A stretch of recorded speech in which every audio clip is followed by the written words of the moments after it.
Weather Service in Blacksburg has issued a severe thunderstorm warning for southwestern Pittsylvania County, northeastern Henry County, southern Franklin County, until 6 p.m. Eastern Daylight Time.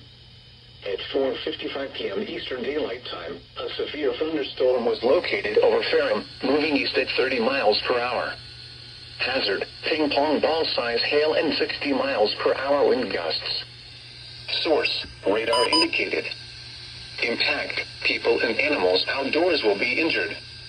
Expect hail damage to roofs, siding, windows, and vehicles.